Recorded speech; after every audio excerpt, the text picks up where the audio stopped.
Eating disorders affect at least 9% of the population. This breaks down to about 6% of women and 3% of men, and that's just what's reported, so keep that in mind. Maxwell Walker is a registered dietitian and joins us now via Zoom this morning. Good morning. Thanks for being with us. Thank you for having me on to discuss such an important and debilitating condition. So it's interesting, when we talk about eating disorders, would you explain what that means? And the reason I ask that question is because, there are some people who may fast during the week. There are some people who maybe only eat once or twice a day instead of maybe 3 meals. I mean, what's considered normal and what's not? Right. Yeah, there are a lot of different behaviors, and it's kind of sometimes tricky to define them. But normal eating is when we're able to mindfully consume our food and drinks. So that's when we're able to consciously start, pace ourselves, and stop when full without having some of those overwhelming feelings and guilt that's associated with it. The next level would be disordered eating, which is a wide-ranging classification. And that includes behaviors that a lot of us take part in, kind of what you mentioned with the fasting. So it could be like frequent fad dieting or picky, limited variety diets, or eating just to eat. And while not as serious, these habits can lead to the same kinds of health issues as eating disorders. So what are the different types then of eating disorders? Because there's more than one. And are there particular warning signs that differ based on that disorder?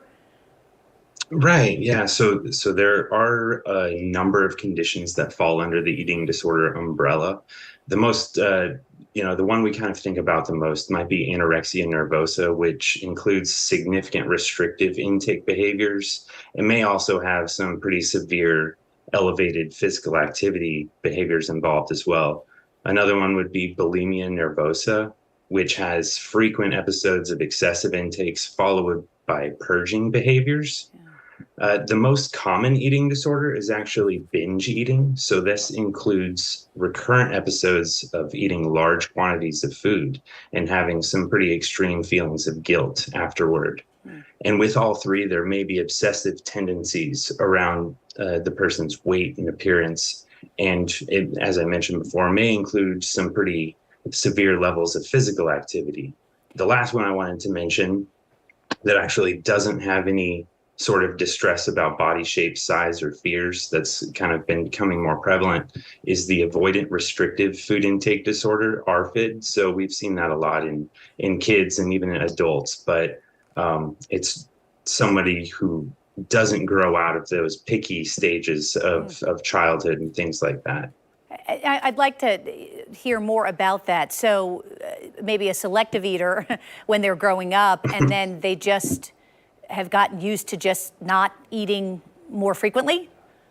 It can be something like that, or they just completely block out they might not eat any vegetables, any fruits, and only eat chicken tenders and pizza kind of thing. If you start to see that behavior extending for a long period of time, it might be something you want to reach out to a professional about.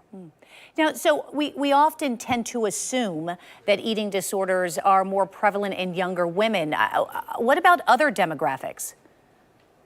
Right. While young women, suffer the most publicly through eating disorders, they really affect everybody. As you mentioned before, at least 9% of the population worldwide and in the US suffer from eating disorders in their life. And you mentioned that males, the number is probably vastly underreported, because if a male is in really good shape and is watching what they're eating, they're just thought to be like a really healthy person. But there's another layer to it psychologically that may need to be explored. If somebody's really obsessive about their food and their appearance and has a fear of being overweight, it may be something that they actually need to seek some professional support with, because these obsessive thoughts can really infiltrate a lot of parts of life.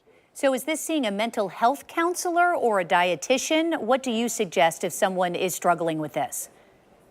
Right. There are a lot of different avenues for treatment these days. So, because of the increasing level of awareness, there's been more and more treatment avenues. So nowadays we have apps, we have the telehealth, we have inpatient clinics, outpatient clinics.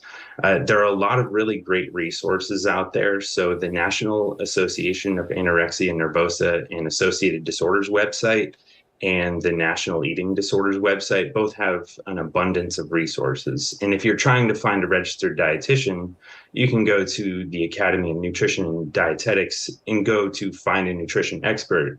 And that way you can link up with either a psychiatrist or a dietitian, speech therapist who can help through these issues. Maxwell Walker, registered dietitian, thank you for your time this morning. Thank you very much.